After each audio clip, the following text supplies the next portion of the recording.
نحمده ونصلي ونسلم على رسوله الكريم. أما بعد فأعوذ بالله من الشيطان الرجيم. بسم الله الرحمن الرحيم. يا أيها الذين آمنوا اتقوا الله حق تقاته ولا تموتن إلا وأنتم مسلمون. صدق الله مولانا العظيم. قال الله تبارك وتعالى في شان حبيبه مخبرا وآمرا: إن الله وملائكته يصلون على النبي يا أيها الذين آمنوا صلوا عليه وسلموا تسليما. اللهم صل على سيدنا ومولانا محمد وعلى آل سيدنا ومولانا محمد وبارك وسلم. مل کر پڑھیے صلی اللہ علیہ یا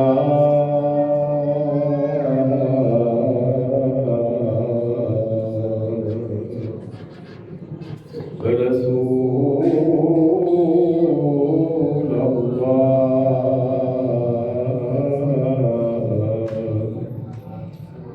وسلم علیہ یا حبیب اللہ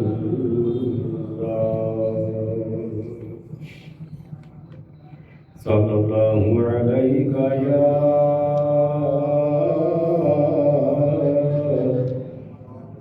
رسول اللہ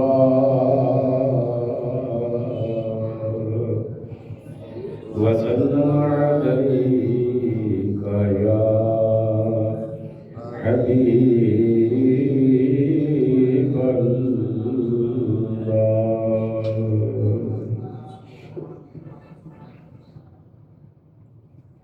واجب صد عظیم،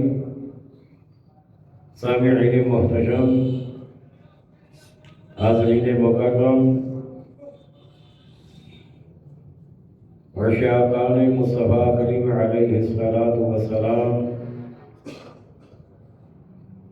جان نثاران صحابہ کرام، محبان اہل بیت اعظام اور عقیدت مندان اولیاء کرام، اللہ تعالیٰ کے فضل و کرم سے تفسیر قرآن کا سلسلہ جاری و ساری ہے. آج ہم نے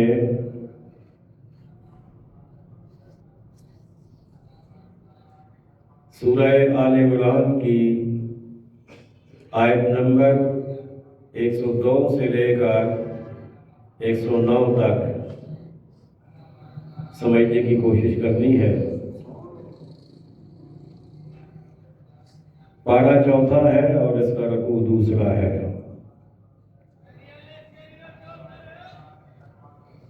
ارشاد ربانی ہے: یا ایھا الذین آمنوا اتقوا اللہ حق تقاتہ.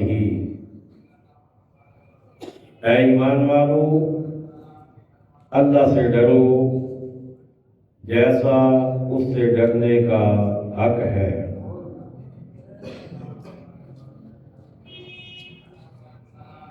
وَلَا تَمُوتُنَّ إِلَّا وَأَنْتُمْ مُسْلِمُونَ.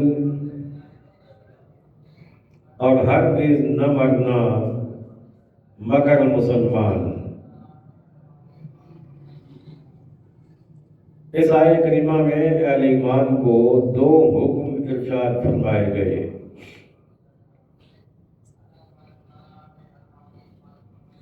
پہلا حکم تو یہ ہے کہ اللہ سے ایسے ڈرو جیسا اس سے ڈرنے کا حق ہے۔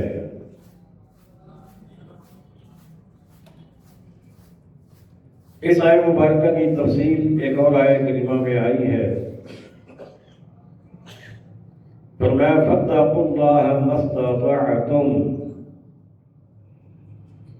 فرمایا اللہ سے اتنا ڈرو جتنا ڈر سکتے ہو، یعنی جتنی تمہارے اندر استطاعت ہے اس کے مطابق تم اللہ سے ڈرو۔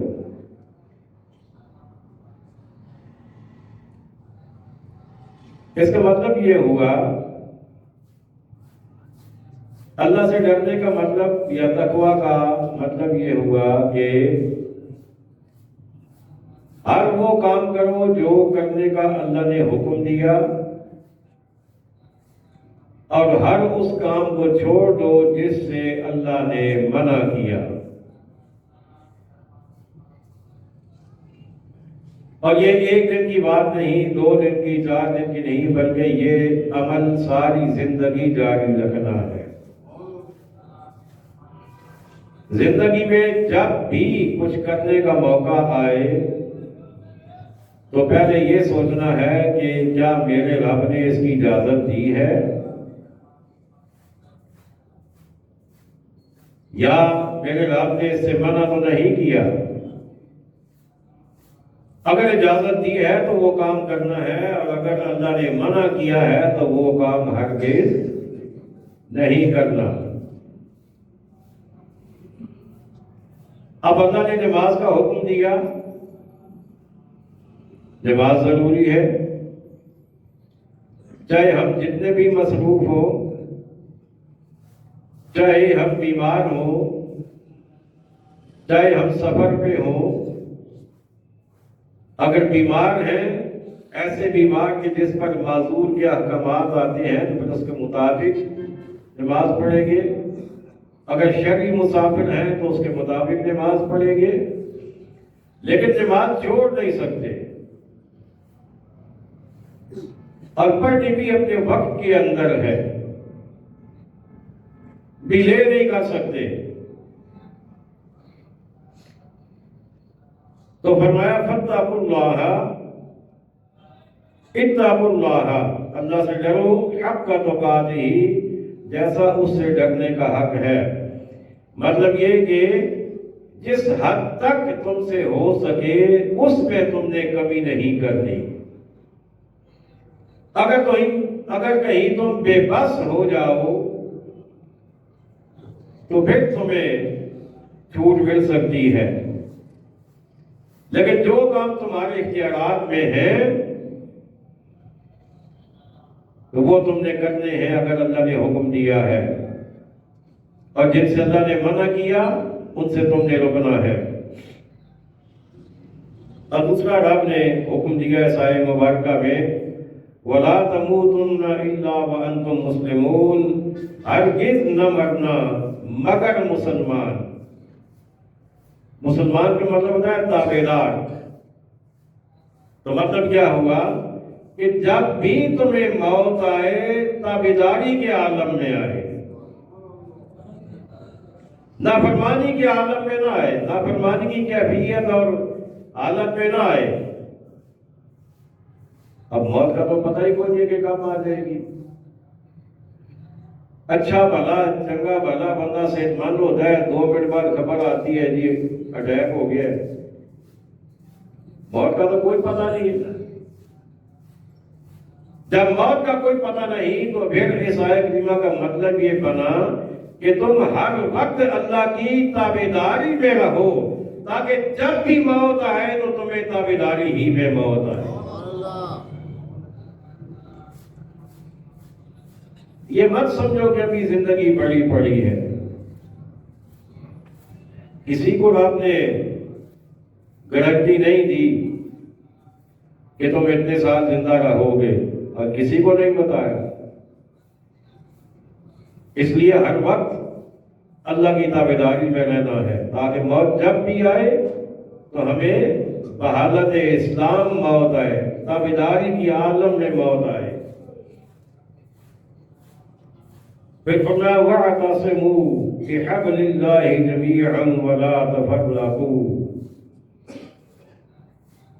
وَاعْتَصِمُوا بِحَبْلِ اللَّهِ، اللہ کی رسی مضبوط تھام لو، جمیعاً سب مل کر، وَلَا تَفَرَّقُوا، اور آپس میں فرقوں میں بٹ نہ جانا، تفرقہ میں نہ پڑ جانا۔ اس آیت کریمہ میں خالق کائنات نے اتحاد کا درس دیا، اتفاق کا درس دیا، لیکن شرط ہے، مشروط ہے کہ یہ نہیں کہ تم اکٹھے ہو جاؤ، اتحاد پیدا کر لو، صرف یہ نہیں ہے، بلکہ فرمایا بحبل اللہ، اللہ کی رسی کو مضبوطی سے تھامو۔ کیا مطلب؟ مطلب یہ کہ اتحاد وہی مانا جائے گا جو اللہ کی تابعداری میں ہوگا، اللہ کی نافرمانی میں نہیں، غیر شرعی حرکات و سکنات و افعال میں نہیں، شریعت کے دائرے میں رہ کر۔ حبل اللہ، اللہ کی رسی، اس سے مراد کیا ہے؟ اس سے مراد قرآن مجید بھی ہے، اس سے مراد احادیث طیبہ بھی ہے، اس سے مراد اہل بیت عظام بھی ہے، اس سے مراد صحابہ کرام کا راستہ بھی ہے، مختلف معنی اس کے کیے گئے ہیں۔ تو مطلب اس کا یہ کہ تم نے اتحاد تو کرنا ہے، تمہیں حکم ہے اس کا کہ رسی تھام لو، لیکن کون سی رسی؟ اللہ کی رسی، جو تمہیں اللہ کا قرب دینے والی ہو، اللہ کے قریب لے جانے والی ہو، اللہ کی نافرمانی والی نہیں۔ وَلَا تَفَرَّقُوا، اور فرقوں میں نہ بٹ جانا۔ اب یہ آیت کریمہ بہت سارے لوگوں کو یاد ہے جو مختلف مواقع پر اس کو پیش کرتے ہیں کہ تفرقہ بازی اچھی نہیں ہے، تفرقہ بازی نہیں ہونی چاہیے، اور قرآن بھی یہی کہتا ہے۔ لیکن یہ سمجھنا بھی ضروری ہے کہ تفرقہ بازی ہے کیا؟ ایک ہے صراط مستقیم، سیدھا راستہ، اہدنا الصراط المستقیم، ہر نماز میں ہم پڑھتے ہیں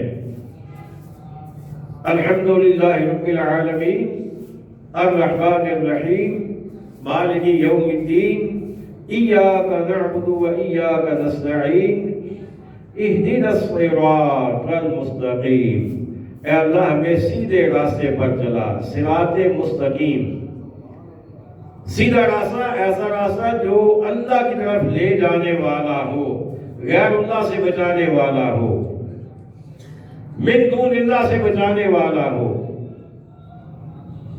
اب ایک مثال عرض کر رہا ہوں کہ فرض کریں یہ صراط مستقیم ہے، یہ اب کچھ بندے یہاں سے چلے تھے، وہ ادھر گھوم گئے، کچھ یہاں آگے ادھر ہو گئے، کچھ یہاں آگے ادھر چلے گئے، کچھ یہاں آگے ادھر آ گئے، اور کچھ ہیں جو سیدھے چلتے جا رہے ہیں۔ تو اب تفرقہ باز انہیں نہیں کہا جائے گا جو سیدھے چل رہے ہیں،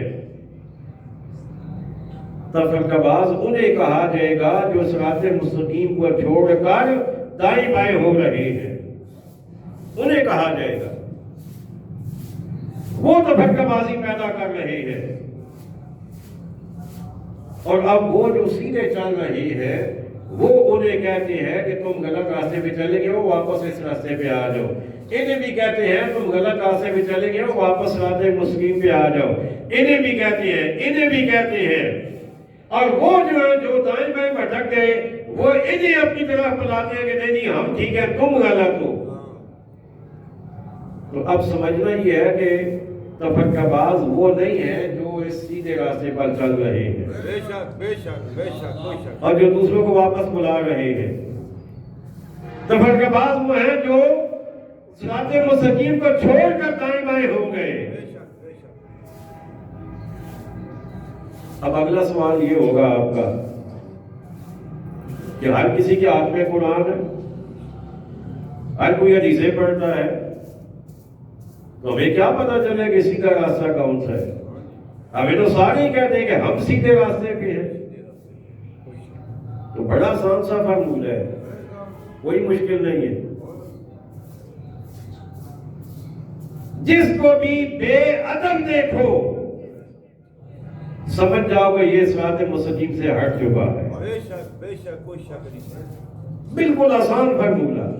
بے شک انبیاء کا گستاخ ہو وہ بھی صراط مستقیم سے ہٹ چکا، صحابہ کا گستاخ ہو وہ بھی صراط مستقیم سے ہٹ چکا، اہل بیت کا گستاخ ہو وہ بھی صراط مستقیم سے ہٹ چکا، اولیاء اللہ کا گستاخ ہو وہ بھی صراط مستقیم سے ہٹ چکا ہے۔ بے شک کوئی شک نہیں، جو سب کا ادب کرتا ہے وہ سیدھے راستے پہ ہے۔ بے شک بے شک یہ ایک پہچان ہے، اور قرآن نے پہچان جو بتائی ہے وہ یہی پہچان ہے۔ اس میں پھر اللہ تعالیٰ نے آگے 4 نام گنوائے ہیں۔ اہدنا الصراط المستقیم، اے اللہ ہمیں سیدھے راستے پر چلا۔ آگے خود ہی انسان سے کہلوایا صراط الذین انعمت علیہم، ان لوگوں کا راستہ جن پر تو نے انعام فرمایا ہے۔ سبحان اللہ انعام والے۔ اچھا اب اگلا سوال یہ ہے کہ انعام والے کون ہیں؟ تو آپ نے فرمایا انعم اللہ من النبیین والصدیقین والشہداء والصالحین۔ فرمایا 4 طبقے ہیں جو انعام والے ہیں۔ سبحان اللہ، کتنے؟ 4 طبقے، مجھے بولیے۔ 4 طبقے، 4 طبقے انعام والے ہیں۔ پہلے انبیاء، دوسرے صدیقین، تیسرے شہداء اور چوتھے اولیاء۔ 4 طبقے ہیں۔ جو ان 4 میں سے کسی ایک کا راستہ بھی چھوڑ دے یا کسی کا بے ادب ہو جائے تو سمجھ جائے کہ یہ صراط مستقیم کے چھوڑ چکا ہے، یہ ہٹ چکا ہے صراط مستقیم سے۔ اور دیکھیں پھر اللہ کی شان دیکھیں، اللہ نے اپنے محبوب کے غلاموں میں سے انبیاء کو تو چلے ان کا مرتبہ مقام سب سے اعلیٰ، سب سے بالا، سب سے والا ہے۔ امتوں میں آ جائیں تو ساری امتوں سے اعلیٰ امت مصطفیٰ ہے، اور اس میں سیدنا صدیق اکبر رضی اللہ تعالیٰ عنہ وہ ذات ہے کہ جن کا نام ہی صدیق اکبر مشروع ہے۔ آپ صدیقین کے سردار ہیں، تو صدیقین کو جب ماننا ہے تو صدیقین کے سردار کو کیوں نہیں مانیں گے؟ ان کے پیچھے کیوں نہیں چلیں گے؟ اور پھر آپ نے فرمایا والشہداء اور شہید۔ اب دیکھیں پہلے آپ نے فاروق اعظم کو بھی شہادت کا رتبہ عطا فرمایا، حضرت عثمان غنی کو بھی شہادت کا رتبہ عطا فرمایا، مولا علی کو بھی شہادت کا رتبہ عطا فرمایا۔ یہ تینوں کے تینوں صدیق اکبر صدیقین کے سردار ہیں، اور باقی یہ تینوں جو ہیں یہ شہداء میں شامل ہیں۔ اور پھر فرمایا والصالحین اور اولیاء۔ اب اولیاء میں غوث اعظم سے بڑا ولی ہے کوئی؟ بولیے تو صحیح نا؟ داتا صاحب سے بڑا ولی ہے کوئی؟ حضرت خواجہ غریب نواز سے بڑا ولی ہے کوئی؟ حضرت پیر بیگ علی شاہ صاحب رحمت اللہ تعالی، کیا ان کی ولایت میں شک ہے؟ تو آپ نے فرمایا کہ ولیوں کے پیچھے بھی تمہیں چلنا ہے۔ اب جو ان کا نام لے اور بڑی بےہودگی سے لے، بڑی گستاخی سے لے، اور ان کے بارے میں ہلکا جملہ استعمال کرے، تو آپ کو سمجھ جانا چاہیے نا کہ یہ صراط مستقیم سے ہٹ چکا ہے۔ آگے بے شک کتابوں کا ڈھیر کیوں نہ لگائے رکھا ہو، بے شک بے شک ٹیبل پورا کتابوں سے کیوں نہ بھرا ہو، لیکن ہم نے اس کا علم نہیں دیکھنا، اس کے کتابوں کے انبار کو نہیں دیکھنا، ہم نے یہ دیکھنا ہے کہ یہ اولیاء کا ادب کتنا کرتا ہے۔ سبحان اللہ سبحان اللہ سبحان اللہ۔ اللہ اکبر۔ فرمایا وَاعْتَصِمُوا بِحَبْلِ اللَّهِ جَمِيعًا وَلَا تَفَرَّقُوا، اور اللہ کی تسبیح تھام لو مضبوطی سے سب مل کر، اور آپس میں پھٹ نہ جانا، تفرقے میں نہ پڑ جانا۔ وَاذْكُرُوا نِعْمَتَ اللَّهِ عَلَيْكُمْ، اور اللہ کا احسان اپنے اوپر یاد کرو، یہ ہمیں کہا جا رہا ہے، اور جو اس سے پہلے قرآن کے مخاطبین ہیں ان سے کہا گیا اللہ کا احسان اپنے اوپر یاد کرو۔ کون سا احسان؟ اذ کنتم اعداء فالف بین قلوبکم، کہ جب تم میں دشمنی تھی اس نے تمہارے دلوں میں میلاب کر دیا، اس نے تمہارے دلوں کو ملا دیا۔ اب آقا علیہ السلام کی اعلان نبوت سے پہلے کی جو زندگی ہے اس کو آپ دیکھیں تو اس وقت جو لوگ تھے واپس میں کتنی بڑی دشمنیاں تھی ان کی۔ اوس اور خزرج دو ایسے قبیلے تھے کہ 120 سال تک ان کی جنگ رہی آپس میں، اتنی بڑی دشمنی۔ اور دشمنیاں بھی کس بات پہ کہ تم نے اپنے گھوڑے کو میرے گھوڑے سے آگے کیوں لے گئے ہو، اور تم نے اپنے جانور کو میرے جانور سے پہلے پانی کیوں پلا دیا۔ بس ایسی باتوں پہ لڑائیاں۔ رب نے فرمایا تم دشمن تھے، فَأَلَّفَ بَيْنَ قُلُوبِكُمْ، اس نے تمہارے دلوں میں ملاپ کر دیا، ملا دیا تمہارے دلوں کو، جوڑ دیا اللہ نے تمہارے دلوں کو۔ فَأَصْبَحْتُمْ بِنِعْمَتِهِ إِخْوَانًا، تو اس کے فضل سے تم آپس میں بھائی ہو گئے۔ کیا ہو گئے؟ مجھے بولیے، تم آپس میں بھائی ہو گئے، جیسے ایک ماں جائے ہوتے ہیں۔ فرمایا تم ایسے ہو گئے، اور واقعی پھر صحابہ اکرام نے بھائی ہو کر دکھایا، بھائی بن کے دکھایا۔ میرے آقا کریم علیہ السلام جب ہجرت فرما کے مدینہ طیبہ آئے تو آپ نے ایک مہاجر اور ایک انصار میں سے ایک بندے کو آپ نے بھائی بنا دیا،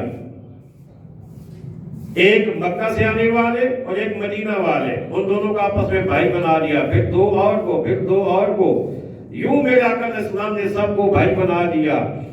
اور پھر جو انصار تھے، انصار کے مطلب ہے مدد کرنے والے، اس وقت کیونکہ وہ مدد کر رہے تھے، کیونکہ جو مکہ شریف سے آئے تھے وہ تو اپنی زمینیں، جائیدادیں، اپنے مکانات سب کچھ ادھر ہی چھوڑ کے آئے تھے، کاروبار بھی سب کچھ ادھر رہ گیا۔ تو انصار نے ان سے نہ صرف انہیں اپنی زمینوں میں سے زمینیں دی کہ تم اس کی کھیتی باڑی کرو، کاشتکاری کرو، نہ انہیں اپنے کاروبار میں شامل کیا، بلکہ کچھ انصار نے تو یہاں تک بھی ان سے کہہ دیا کہ میری 2 بیویاں ہیں، اگر تم چاہو تو میں ایک بیوی بھی تمہارے لیے چھوڑ سکتا ہوں۔ اس سے بڑی کیا مثال ہوگی ان کے بھائی چارے کی۔ اور اسی بھائی چارے میں بڑی خوبصورت بات میرے ذہن میں آ گئی، میرے آقا علیہ السلام نے سب کو بھائی بھائی بنا دیا، لیکن مولا علی کو کسی کا بھائی نہ بنایا، کسی کا بھائی نہ بنایا۔ باقی سارے آپ آپس میں مل کر دو ادھر بیٹھے ہیں، دو ادھر بیٹھے ہیں، دو ادھر بیٹھے ہیں کہ جی ہم آپس میں بھائی ہو گئے۔ مولا علی رضی اللہ تعالی عنہ، آقا علیہ السلام نے کسی بھی انصار میں سے کسی کا بھائی آپ کو نہ بنایا، تو آپ پریشان ہو کر آقا علیہ السلام کی بارگاہ میں آئے، آقا آپ نے تو مجھے کسی کا بھائی بنایا ہی نہیں ہے۔ میرے آقا علیہ السلام نے فرمایا علی پریشان نہ ہو، تم دنیا میں بھی میرے بھائی ہو، آخرت میں بھی میرے بھائی ہو۔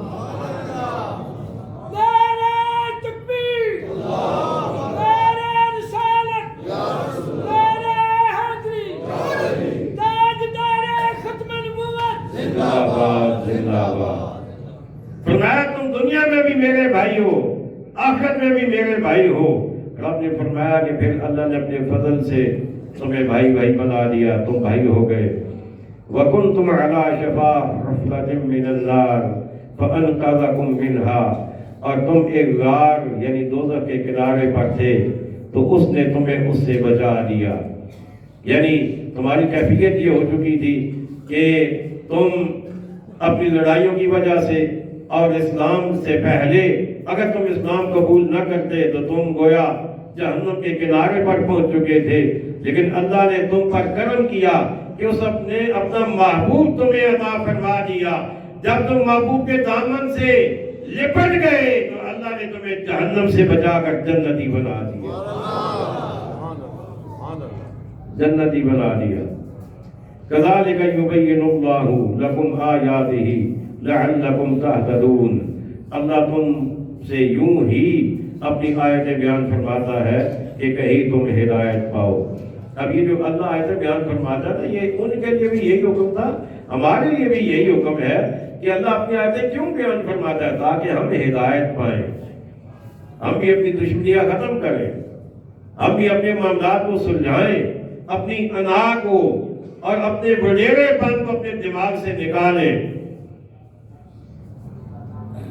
اللہ اکبر۔ وَلْتَكُن مِّنكُمْ أُمَّةٌ يَدْعُونَ إِلَى الْخَيْرِ وَيَأْمُرُونَ بِالْمَعْرُوفِ وَيَنْهَوْنَ عَنِ الْمُنكَرِ وَأُولَٰئِكَ هُمُ الْمُفْلِحُونَ۔